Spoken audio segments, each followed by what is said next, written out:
Hey everyone, welcome to the channel and welcome to another indie author showcase. I've been blessed recently with a number of videos from authors talking about their books and I cannot wait to share them with you. If you're an indie or self-published author of SFF books and you want to be involved in a future showcase, do reach out to me on Instagram, Twitter or Discord or by email, and you can find my email address in the about section of this YouTube channel. Tell me a bit about your book and I'll give you some details and let you know how you can be involved. For today though, let's go and see some authors and have them introduce you to their books.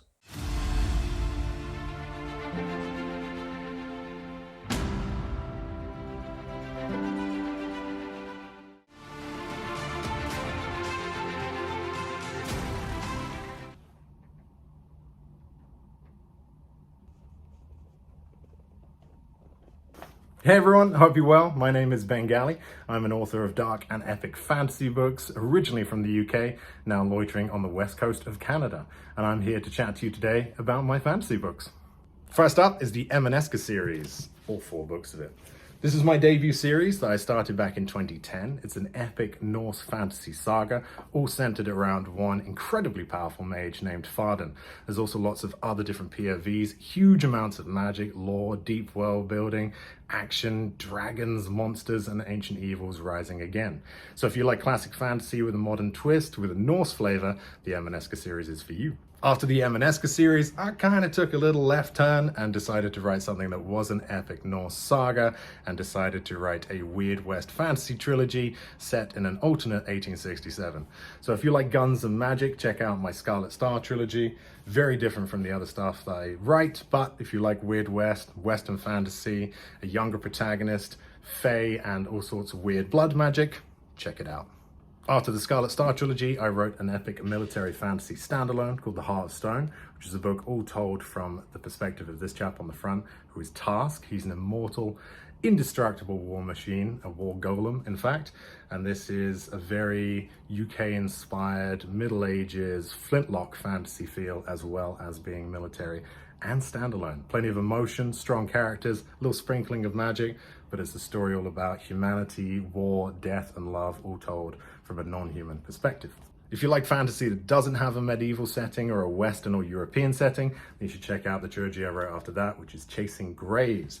Chasing Graves is heavily inspired by Egyptian mythology and North African mythology, and it's set in a very secondary world where the ghosts of the dead can be bound as slaves for the rich and the powerful.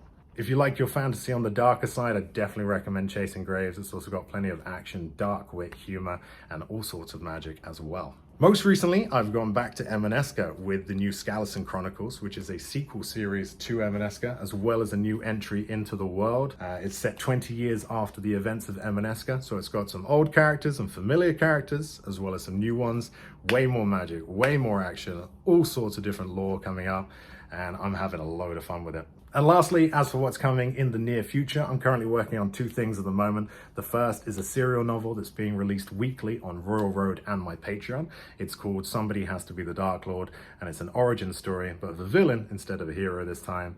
And I'm also about to release the first in a brand new series called The Bloodwood Saga. It's co-written with David Estes. I'm calling it a mix between Avatar: The Last Airbender and Venom, set in a world with mile-high trees, and I cannot wait for it to come out.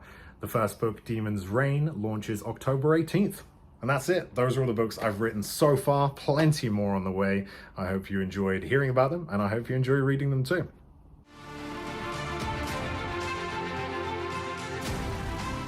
Hello, my name is Tatiana Obey, and I'm the author of Bones to the Wind, Book 1 in a Forging of Age duology. Bones to the Wind is about a deadly coming-of-age competition, which features strong female characters, a queer normative and sex-positive desert society, and a hunt of epic proportions. So growing up, I loved reading fantasy, but I never really related to the coming-of-age stories of those orphan farm boys. Bones to the Wind is the coming-of-age story that I've always wanted to read, but with characters who are flawed and make mistakes, but are also unapologetic and fierce and look like me. For fantasy is only limited to our imaginations. So let me read you some of the reviews. Bones to the Wind is fierce, brutal, intense, wild, hilarious. It has a few spicy scenes that bring on the desert heat. Rajin can wield a sword like nobody's business, kick butt better than John Wick, and steer a windship like Captain Jack Sparrow. Personally, I think everyone needs to pick the story up for Raja. An absolutely bonkers, fantastic fantasy story. I can't believe this was independently published. Desert pirates, adventure quest, found family, elemental magic, dragons, unforgettable characters, and a swoon-worthy ship. The best kind of chaos ensues. Tatiana Obey declared that she was going to destroy the patriarchy before writing this book, and that is exactly what she did. And finally, for my SFF judge this year, this is one of my favorites from my group. There's always that special book in the group that you just love, and for me, this year, it was Bones to the Wind. And that's just some of the reviews that the book have garnered since its debut in March of this year. The world building is intricate, the characters are complex, the plot is well paced, it's fun, it's humorous, it's dark, it's sexy, it's unapologetic. It's a good time. If you enjoy reading diverse stories of diverse characters in your fantasy, then this is the book for you. If your mermaids are black, and your vampires are queer, and your elves are Ismael Cruz Cordova, then this is the book for you. Bones to the Wind, the ebook, is on sale for 99 cents for all of October. And the second and final installment of the duology, Dragging Your Bones, releases November 1st, 2022. So what are you waiting for? Come join the adventure. All hunters are hunted.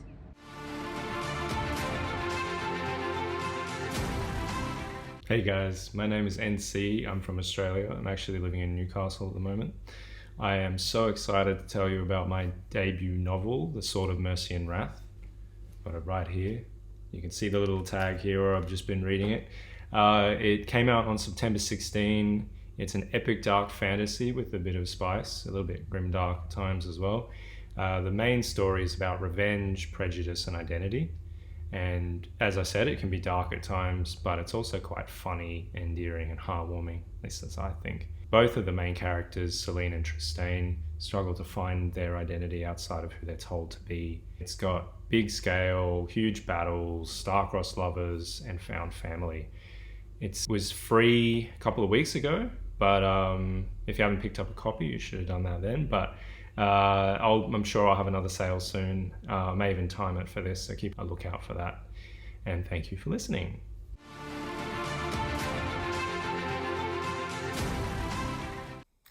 Hello readers, my name is Vanessa Lanang and I'm a Filipino-American young adult fantasy author.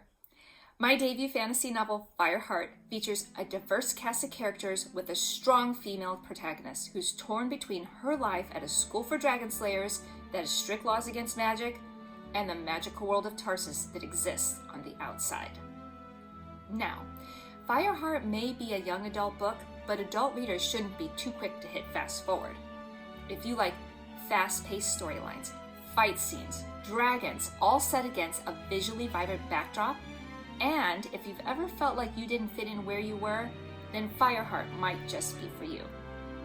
This coming-of-age fantasy features Kalia Bana, a young dragon slayer who has grown up training in the Dragon Academy, a school that prepares young men and women for battle. Kalia's mother was killed by a dragon when she was younger, and she has made it her life's mission to find the dragon and seek revenge. Then Kalia meets a Tarsic boy named Ryu, a fellow Slayer recruit, and everything she thought she knew to be true comes into question. Is magic bad? Or has the Academy lied to her? Should she even be battling dragons at all? When Kalia must decide to fight with or against the Academy, the truth is revealed in a final showdown you won't want to miss. You can find Fireheart on Amazon and BarnesandNoble.com, available in ebook and paperback.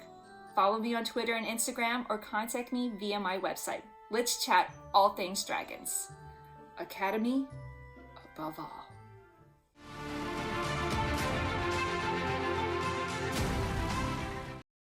Hello, my name is EJ Doble. I'm a 20-year-old self-published fantasy author from the UK. I'm the writer of the Blood and Steel saga, a military-based grimdark fantasy series based in the fictional world of the Icebreaker Sea, and I'm also soon to be releasing another series of philosophical fiction novels called The Realm of the Prophets, looking at the human psyche and, more importantly, our meaning and purpose in the world. My debut novel, The Fangs of War, was released in January this year. It is a grimdark military-based fantasy, the first in the series, and it has so far sold roughly 800 copies worldwide. It's a book that centres around two nations plunged into a bloody war based on false promises and false hopes. and it is a multi-POV, visceral, atmospheric book looking at everyone from a supreme governor completely hell-bent on war and destruction, all the way down to 2 lowly scouts looking just simply to wander off into the darkness, into the enemy territory, looking for revenge, with a friendship that is completely broken through each of their questionable actions. The book itself could be quite similarly described to that of Joe Abercrombie and John Gwynne, very well placed here. And book 2 of the series, called The Horns of Grief, which you can find on my social medias, my Instagram and Twitter, that will be releasing in January the 11th, 2023, so next year, very soon. As for other books that I am writing, I mentioned the philosophical series. The first book of that series, The Crescent Moon, is coming out October 16th. It's based around the story of Myala, a young girl who lives in the desert kingdom of Arbash, who meets a wanderer of the desert beneath a very ancient, very important tree. And this wanderer, called Artemis the Hermit, is looking and longing for a single question: what is the meaning of life? And as Myala grows up, she discovers more of herself, of her family's beliefs, and how they all intertwine to form this massive understanding of how different people view life and their purpose and their goals. And when enemy soldiers appear in the cove down below their city and start marching towards their gates, Myala finds that it might actually be the meaning of life that saves the city from utter destruction. You can find all of these series and any books that I write on either Goodreads or my social media pages. Everything that I write will be available and sold via Amazon and other online retailers. I'm regularly doing giveaways and signed packages and stuff, so if any of that at all interests you, feel free to let me know. And thank you always.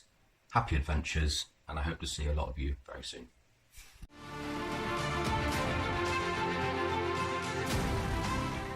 Hello, I'm Patrick LeClerc, speculative fiction writer, paramedic, saber fencer, SPFBO 4 finalist, and today I'd like to thank Dom for having me on to talk about my latest book, The Beckoning Void. The Beckoning Void is a gaslamp fantasy set in an alternative Victorian era and follows Amelia Dumond, who is an actress who has risen from humble beginnings to great success on the stages of Victorian England. She's also become an agent of the Ghost Society, which is a group of intellectuals and writers who investigate paranormal phenomena. And this actually was based on a real group, which did exist in the late 19th century, with such members as Charles Dickens, Arthur Conan Doyle, James Joyce. And when I found out about that, it was too much fun not to put in a book. So I did. I kind of turned them into a Victorian Men in Black, alternative steampunk world. In any case, the world is now under threat because a cult calling themselves the Disciples of the Void have found an ancient tome which is going to allow them to perform a ritual which will tear open the veil between worlds and usher in a new age of terror. And it is up to Amelia to counter them. And to do that, she recruits a diverse band of really fun characters. We have an airship captain who escaped slavery during the Civil War by stealing a Confederate vessel. We have an aging soldier with a conscience who's looking for one last glorious cause to die in. We have a bodyguard who's the daughter of an Afghan brigand and a British diplomat stationed over in the northwest frontier of India, who is a wizard with a sword, excellent horsewoman, but doesn't really fit into either world and has to find her way. And all of these people wind up having to go and retrieve this book, and it's got airships and aerial combat and explosions and sword fights and stunts and subterfuge and all the witty banter you could rattle a saber at. So come read the book that I took the tone from a little bit of The Mummy, a little bit of Princess Bride, a little bit of Three Musketeers. So if that sounds like fun, and if you want to read the book that Michael Fletcher almost didn't cut from this year's SPFBO, I would really appreciate it if you check it out. And thank you again to Dom for having me on.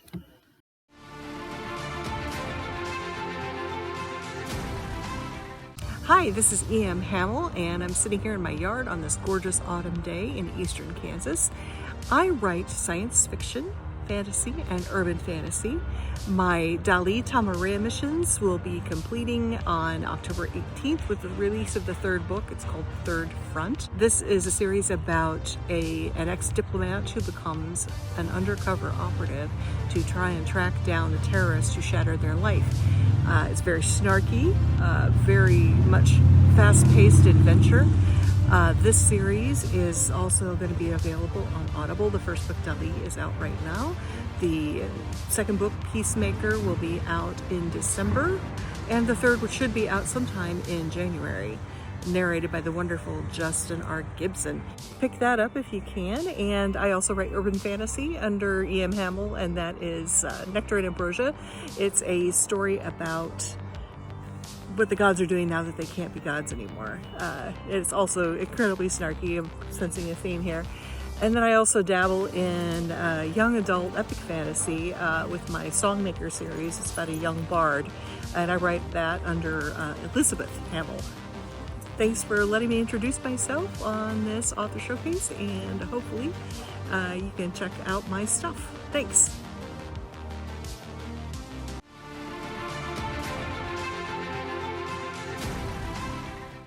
Hello, everyone.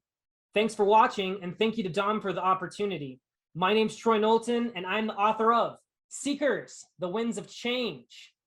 Now, Seekers is a YA fantasy novel. It is my debut novel, and is book 1 of 4 within the Seekers saga. Let me tell you a little bit more about the book. Seekers is set in the war-torn continent of Tiarna, as pictured behind me, and it follows 2 Seekers. Now, I know you're already asking yourself, what the heck is a Seeker? Well, I'm gonna tell you. So a Seeker can most easily be described as a sort of high fantasy Indiana Jones. They're artifact hunters. They're specialized agents of the Argan Empire, which is the dominant power within the continent of Tiarna. Our story follows 2 teenage Seekers, Tyrus and Orin, as they bear witness to an assassination attempt on one of the Empire's 10 oligarchical sovereigns. Following this harrowing event, both men are given tasks to complete.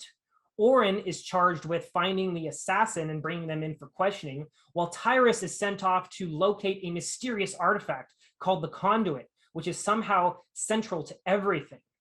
Along the way, they'll meet a colorful cast of characters, fight some adrenaline-filled, fast-paced battles, face off against terrifying, ungodly monsters, all while experiencing pain, heartache, betrayal, and love. This is a sort of coming-of-age fantasy that touches on a variety of ideas, such as the nuances of morality, bridging social and cultural gaps, and the idea of found family. Although it's labeled as a YA fantasy, it could easily be considered new adult fantasy or even epic fantasy, and also has some aspects of romance and horror. Now, if any of that sounds interesting to you, you can find this on Amazon, 99 cents for the Kindle version, $12.99 for the paperback as shown here, or for free on Kindle Unlimited. Also, if you want to keep up to date with anything that I'm doing, or if you just want to pop in to say hello, you can reach me at www.troyknowlton.com. There on my website, it has linked to all my socials, my Facebook, Twitter, Instagram, TikTok. Feel free to stop by and say hello. Anyways, thank you so much again, Dom, and thank you all of you for watching. You guys take care and have a great rest of your day.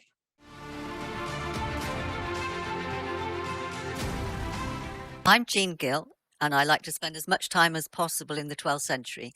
I often find it more civilized than the one we're currently living in. This particular book is my latest novel, the 25th book I've published, and it's set in 1139 in Viking Orkney, in the twilight of the old gods. It's historical, but as GGK would say, it has a quarter turn towards the fantastical, with a hint of magic depending on how you interpret spirit guides and visions and prophecies. At the time, these would have been considered as natural and part of the tribal relationships and religions amongst the last Vikings as some of what we would call technology nowadays. I'd like to read you just the opening to give you the flavour. My favourite review says it's Odyssey-style epic, but faster paced and easier on the mind. Chapter 1. He was a sickly baby, so his father took him to the beach and left him on the rack-strewn pebbles for time and tide to claim a life not meant to be. A kind man, his father had set out twice to do his duty, returning each time with the baby still in his arms. On the third occasion, his arms were empty. The mother flew through the door like a Valkyrie, her obedience tested beyond limits. As she later told the tale, she searched every cove and crevice for days, without food, drink, or sleep, until she came across the cormorant. It stuttered at her and opened its wings in warning, shielding its treasure on rocks velvety green with moss. The treasure began to cry, the wail of a hungry baby, and the mother scrambled onto the rock, defied the bird's anger, to snatch her baby from the nest and latch him onto her breast. The cormorant stabbed her once with its beak, drawing blood from her cheek, but she ignored it, feeling only the unexpected warmth of the baby in her arms. Warm like the two other nestlings still huddling under the broody bird, which fixed her in a glassy-eyed stare, demanding what was owed. What was due for the life of a baby? How could she free him from a debt to the other world? His mother held him up to show the bird. Scarfa, she named the baby. Cormorant. The bird took its wings, shaking sea drops over them both, in a salty baptism. Without words, the cormorant told Scarfa's mother that he would make sagas. She accepted this fate on his behalf, along with a bone shard that the bird pushed towards her to seal their compact. Then she climbed down carefully, clutching him in her arms, watched by beady eyes as green as the moss. The cormorant stayed by its chicks and let her leave. If you like books by GGK, by Bernard Cornwell, by Madeline Miller, then you'll find that this has a little touch of any of those with a quarter turn to the Jean Gill.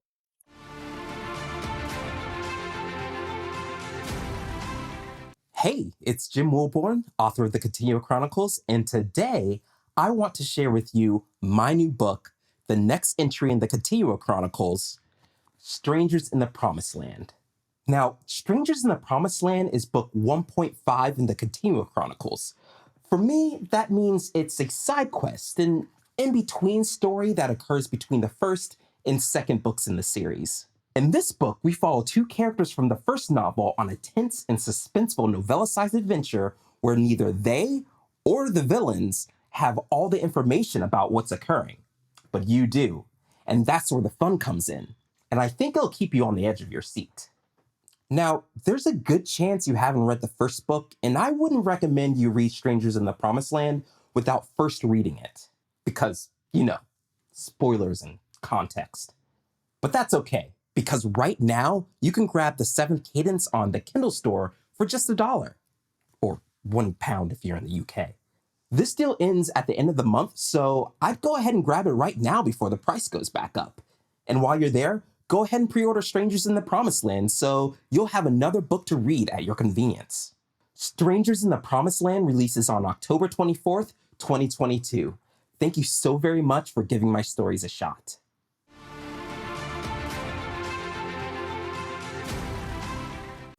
So thank you so much to all of the authors who've participated in this Indie Author Showcase, and I look forward to seeing plenty more in the future as well. Now you've seen these authors introducing their worlds to you, drop me a comment down below and let me know if any in particular have taken your fancy. Also let me know if there's any indie or self-published SFF authors who you want to be involved in one of these showcases. I can't promise anything, but maybe I'll reach out and see if I can get them involved. While you're down there, if you want to show your appreciation, give this video a thumbs up, subscribe if you haven't already and you want to see future content like this from me, and if you want to connect with me elsewhere, you can also find all my social media and support the channel links in the description box as well. For now though, thanks very much for spending your time with me and these authors. I hope to see you in the next video sometime soon, but until then, as always, take care of yourselves, read some good books. Bye for now.